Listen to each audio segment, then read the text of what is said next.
नमस्कार, आपके साथ मैं हूं सुरभि शर्मा। खास रिपोर्ट हम आपको दिखाते हैं और बताते हैं किस तरह चीन हर बार दगा देता है और यही वजह है कि बातचीत के दौरान भी हिंदुस्तान सरहद पर किलेबंदी जारी रख रहा है। इसी कड़ी में एलएसी तक आसानी से सेना की मूवमेंट के लिए सड़क और ब्रिज को दुरुस्त किया जा रहा है। इंडिया टीवी रिपोर्टर अमित पालित ने इन्हीं तैयारियों का जायजा लिया।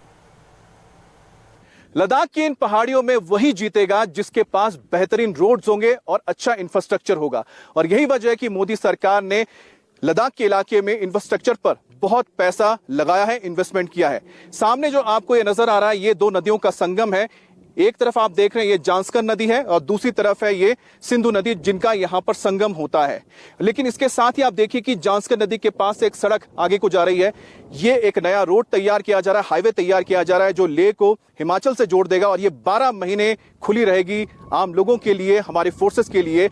और यहां पर भी कई ब्रिजेस बनाए गए हैं। तो ब्रिजेस की अगर हम बात करें तो जब से स्टैंड ऑफ की शुरुआत हुई है, लद्दाख में युद्ध स्तर पर काम करते हुए कई ब्रिजेस को पूरा कर लिया गया उनका काम। और इसी हफ्ते आपको बता दें कि 7 ऐसे ही ब्रिजेस लद्दाख में उद्घाटन किए जा रहे हैं और जिसका इस्तेमाल हमारी फोर्सेस कर पाएगी, आम लोग कर पाएंगे। ये जो सड़क आप देख रहे हैं ये NH1 है जो श्रीनगर, करगिल और लेह को जोड़ते हैं। इस सड़क पर ऐसे 3 पुल हैं और साथ ही जांस्कर वैली में एक पुल है और 2 ऐसे पुल हैं वो सियाचिन के पास है। फिलहाल हम आपको NH1 पर लेकर जाएंगे और ऐसे ही 2 उन ब्रिजेस को दिखाएंगे जिनको चंद महीनों में ही तैयार किया गया है और वो पूरी तरह से तैयार है आज के वक्त इस्तेमाल के लिए। तो चलिए मेरे साथ।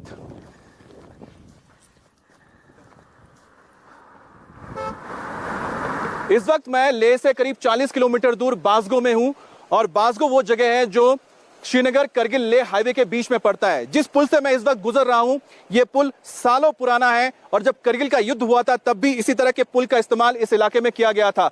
लेकिन आपको बता दें इस पुल की कमी क्या है। ये पुल तो एक तो बहुत छोटे हैं, इनमें सिर्फ 24 टन ही वजन गुजर सकता है, यानी ढो सकता है ये ब्रिज। और साथ ही साथ एक वक्त में एक ही गाड़ी यहां से गुजर सकती है। जब मैं अगस्त में यहां पर आया था लेह में, उस दौरान हमने इस ब्रिज का इस्तेमाल किया था, छोटे वाले ब्रिज का।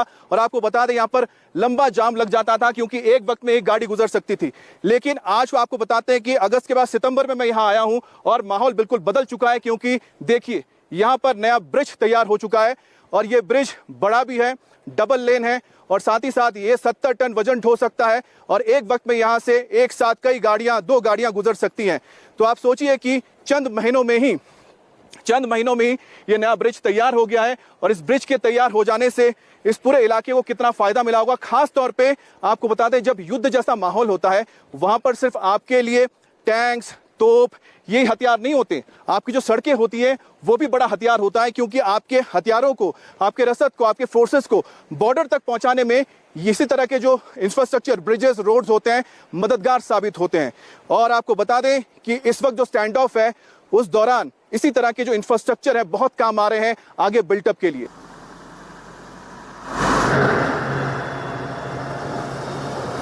भारत जानता है कि चीन बातचीत करता है लेकिन जमीन पर कुछ नहीं करता, तो इसलिए बातचीत करते हुए भी भारत ने अपने बिल्टअप को बरकरार रखा है। और खास तौर पे पिछले 3 साल में मोदी सरकार ने LAC और LOC के पास जो इलाके हैं उनको इंफ्रास्ट्रक्चर के जरिए जबरदस्त तरीके से, बेहतरीन तरीके से उन्होंने जो बॉर्डर के इलाके वहां से जोड़ दिया है।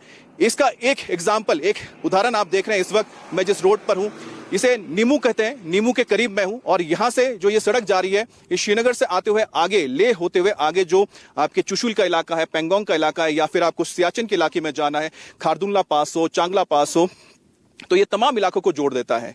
आपको बता दें कि सरकार ने इस पूरे इलाके में पिछले 3 साल में बहुत जबरदस्त तरीके से इन्वेस्टमेंट किया है कि ताकि जो सड़कें यहां पर उनको बेहतर बनाया जा सके और जो बॉर्डरी इलाकों में हमारे जो सेना इस वक्त मौजूद है उन्हें भी वहां पर पहुंचाने के लिए इन सड़कों ने बहुत मददगार साबित हुए हैं। और यही वजह है कि पिछले कुछ दिनों में यहां पर कई सारे परमानेंट ब्रिजेस भी बनाए गए क्योंकि ब्रिजेस का इस्तेमाल इसलिए बहुत जरूरी हो जाता है क्योंकि यहां पर छोटी छोटी नदियां गुजरती, पहाड़ी इलाका है। वहां पर पहले बेली ब्रिजेस होती थी जो कि एक वक्त में एक ही गाड़ी वहां से आ जा सकते थे और साथ ही साथ वो ज्यादा वजन नहीं सह सकते थे। लेकिन अब वहां पर परमानेंट ब्रिजेस बनाए गए हैं, एक नहीं, 2 नहीं, कई सारे ब्रिजेस हैं। ये ब्रिजेस भी आपको दिखाएंगे और साथ ही बताएंगे कि किस तरह से इन सड़कों ने और साथ ही साथ इन ब्रिजेस ने बिल्टअप में मदद की है क्योंकि जब आपको दुश्मन से लड़ना होता है तब हथियार ही नहीं, जैसे कि टैंक, गोला बारूद या फिर आपके फाइटर प्लेन्स, एक और हथियार होता है, वो होता है सड़क। तो अगर सड़क अगर अच्छी है तो आपका जो रसद है, जो हथियार है, वो वक्त पर एलएसी तक, बॉर्डर तक पहुंच सकता है।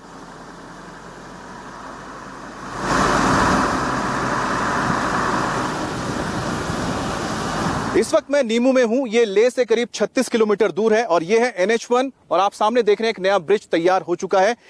ये जो सड़क है ये श्रीनगर, करगिल और लेह को जोड़ता है, नेशनल हाईवे 1। लेकिन आपको बता दें कि ये जगह क्यों इतना अहम हो जाता है, क्योंकि इसी साल जुलाई के पहले हफ्ते में प्रधानमंत्री मोदी नीमू में ही आए थे और यहां से उन्होंने पूरे देश को संबोधित किया था और साथ ही साथ चीन को भी संदेश दिया था कि भारत उसके सामने झुकने वाला नहीं है।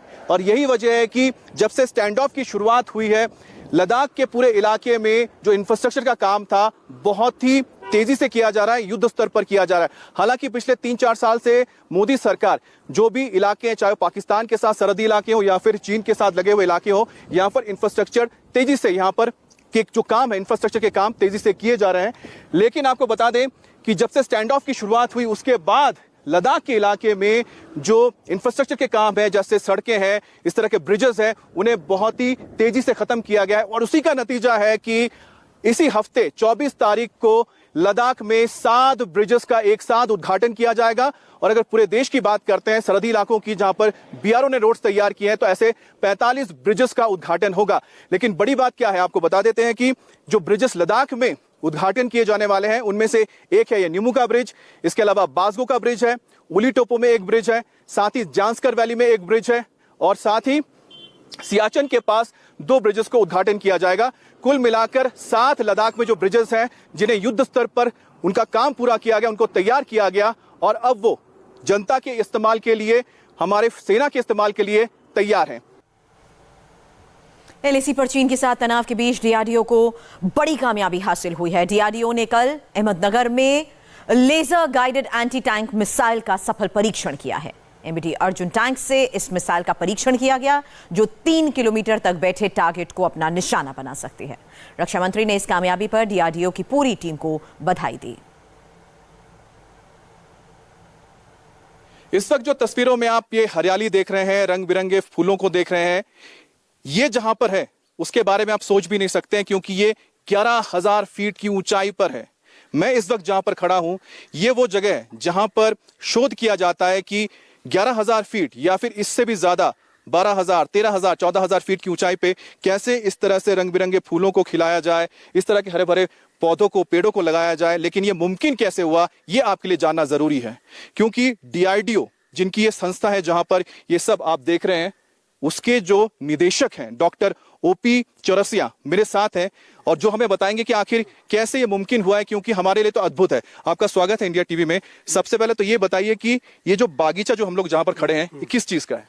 या इसमें आप देख रहे हैं जो आसपास जो देख रहे हैं, जो पहले जैसा कि आपने बताया कि कोल्ड डेजर्ट ड्राई एरिया है, ये इसकी पहचान है। लेकिन देखा जाए तो लद्दाख जो है आज की डेट में गोल्ड माइन है।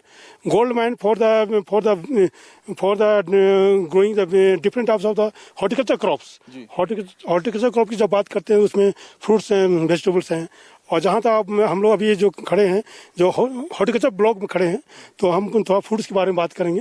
देखा तो अर्लियर डेज में, यानी इससे हम 10 या 15 या 20 ईयर बैक केवल ये फ्रूट में केवल एप्रिकॉट एंड एप्पल्स होते थे। अब मुंबई एक बार फिर भारी बारिश में दरिया बन गई है। गेटवे ऑफ इंडिया पर समंदर में गिरे शख्स को कैसे बचाया गया, तस्वीरें ब्रेक के बाद।